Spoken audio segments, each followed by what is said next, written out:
చాలా యాక్టివ్గా ఉండి నన్ను రక్షించుకున్నారు. అంటే నా కుటుంబంలోనే చిచ్చు పెట్టి నా కుటుంబ సభ్యుడితోనే నన్ను కొట్టించాలని కూడా మరి లోకేష్ గారు ఎందుకు అనుకున్నాను నాకైతే అర్థం కాల. నేనేం చేశాను? ఈ పార్టీకి ద్రోహం చేశాను? నేనేం తప్పు చేశాను? 9.5 ఏళ్లలో నేను చేసిన తప్పు ఒకటి చూపించండి. పార్టీ పట్ల కానీ, విజయవాడ పట్ల కానీ, విజయవాడ ప్రజల పట్ల కానీ. ఎందుకు నన్ను ఇట్లా చేస్తున్నారు? ఎందుకు నన్ను అవమానపరచాలనుకుంటున్నారు? మీరు జైల్లో ఉంటే నేను మీకు అండగలేనా? మీ కుటుంబానికి అండగా నిలబడ్డా కదా. సో ఇవన్నీ చూస్తే చంద్రబాబు మోసగాడని చెప్పి ఈ ప్రపంచానికి తెలుసు. కానీ ఇంత పచ్చి మోసాలు చేస్తా, దగాలు చేస్తా, కుటుంబాల మధ్య చిచ్చు పెడతా ఈ రకంగా చేయడం భావ్యం కాదు. సరే, ఆ రోజు రాజీనామా లేక సబ్మిట్ చేస్తా అని చెప్పి ఇవాళ మెయిల్లో పంపిస్తాను స్పీకర్ గారికి. అట్లాగే నా పార్టీ రాజీనామా లేక కూడా అది పంపించగానే ఇది కూడా పంపిస్తారు. అట్ ది సేమ్ టైం మర్యాదపూర్వకంగా ముఖ్యమంత్రి గారిని కలవడం జరిగింది.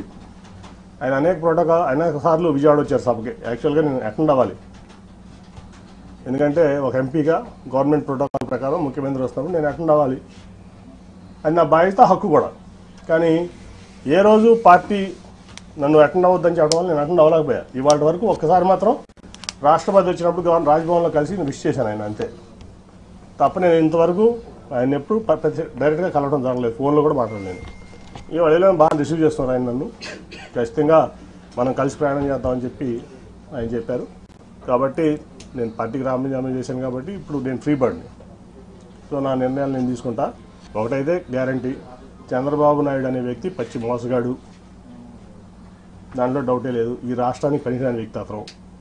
సరే, జనం దేవుడు అనుకుంటారా, లేదా కులపరంగా అనుకుంటారా, మీడియా పరంగా అనుకుంటారా, లేదా మరి ఎందుకు అనుకుంటారో అది కానీ ఈ జగన్మోహన్ రెడ్డి గారు అయితే పేదల పక్షపాతి, నిరుపేదల పక్షపాతి.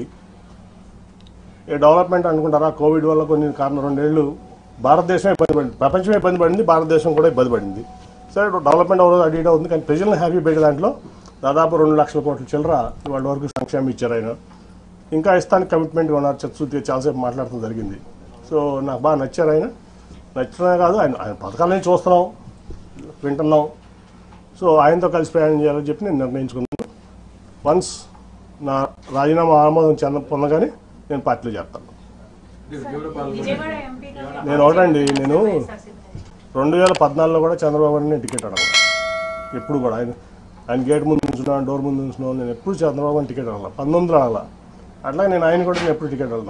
నాకు ఏంటంటే నాకు విజయవాడ అంటే పిచ్చ ప్రేమ. మీ అందరికి కూడా తెలుసు అది, ఆ విషయం. విజయవాడ అంటే పడి చచ్చిపోతాను నేను. నాకు కావాల్సిన విజయవాడ డెవలప్మెంట్, విజయవాడ ప్రాంత ప్రజలు మంచి చేయడం. అందుకే టాటాను తెచ్చిన, గట్టిగా ఆయన కాళ్ళు పట్టుకుని నువ్వు వద్దు చంద్రబాబు నాయుడు గారు. ఆఖరికి విమానాశ్రయం కూడా నేనే చేసిన. ఎందుకంటే ఆయన 5,000 ఎకరాల్లో ఇక్కడ కట్టుకుందాం అనుకున్నాడు ఈ నాగార్జున యూనివర్సిటీ దగ్గర. సార్ అది అవ్వదు, తన ముందు మన మినిస్టర్ ఉన్నాడు సివిల్ ఏవియేషన్, సెంటర్ ఒప్పుకుంటుంది జైట్లీ గారు వాళ్ళు. అంటే నాకు సపోర్ట్ ఆ రోజు వెంకయ్యనాయుడు గారు, శ్రీనివాస్ చౌదరి గారు. లేకపోతే ఆ ఎయిర్పోర్ట్ కూడా ఉండేది కాదు. సో ఆయన మా విజయవాడకి నిజం చెప్తున్నా, మీరు ప్రెస్ కాబట్టి మీరు కూడా తీయండి. 2014 నుంచి 19 వరకు విజయవాడకి ఒక 100 కోట్ల రూపాయలు చంద్రబాబు నాయుడు గారు స్టేట్ గవర్నమెంట్ ఇచ్చింది చూపించండి. నేను తీసుకొచ్చిన సెంట్రల్ గవర్నమెంట్ ఇచ్చాను, ఇంక్లూడింగ్ టాటా ట్రస్ట్ కానీ ఏదన్నా కానీ. అరుణ్ గారికి తెలుసు టాటా ట్రస్ట్ ఎంత చేసాం మేము ప్రాంతంలో, అన్ని విలేజెస్లో. అలాగే ఫ్లైఓవర్స్ కానీ ఏదన్నా కానీ అది నేను కేంద్రం నుంచి తెచ్చింది. ఆయన ఆయనకి విజయవాడ పట్ల చిత్తశుద్ధి లేదు. ఆయన ఏంటంటే షాజహాన్ తాజ్మహల్ కట్టాడు, నేను అమరావతి కట్టాను. షాజహాన్ తాజ్మహల్ కట్టాడు కదా, ఎవరు కట్టారు తాజ్మహల్ అంటే షాజహాన్. అమరావతి ఎవరు కట్టారంటే చంద్రబాబు నాయుడు కట్టాలన్న ఇది తప్ప విజయవాడ పట్ల ఆయన చిత్తశుద్ధి లేదు. నాకు తెలిసి ఎప్పుడు అది ఒక 100 కోట్లు కూడా 2014 నుంచి 19 వరకు విజయవాడ అభివృద్ధి కోసం చంద్రబాబు నాయుడు ఇచ్చింది లేదు, చేసింది లేదు. నేను మొదటి నుంచి చెప్తున్నా.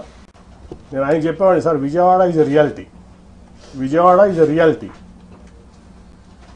Amaravati is your dream which has to be converted into a reality. అది అవ్వదు సార్. గిఫ్ట్ సిటీ కట్టారు ప్రధానమంత్రి గారు, ఇంకా చాలా ఇబ్బంది ఉంది అక్కడ. ఎకానమీ అంటే అప్స్ డౌన్స్ ఉంటాయి. ఒక ఢిల్లీ వదిలిపెట్టి, ఎన్సీఆర్ వదిలిపెట్టి, అహ్మదాబాద్ వదిలిపెట్టి, బాంబే వదిలిపెట్టి, పూణే వదిలిపెట్టి, చెన్నై, బెంగళూరు, హైదరాబాద్, కోల్కతా వదిలిపెట్టి అమరావతి ఎందుకు వస్తారు సార్? ఎవరన్నా దేనికి వస్తారు? ఇవన్నీ అవ్వవు సార్. ముందు విజయవాడ గుంటూరు ఇవన్నింటిని చేసుకుందాం మనం అని చెప్పి ఎన్నో సందర్భాలు కన్ఫరెంట్ అయ్యాను. కానీ ఫస్ట్ టైం నేను ఎంపీని, నీకేం తెలియదు అని చెప్పి నన్ను తోస్తే వాళ్ళు.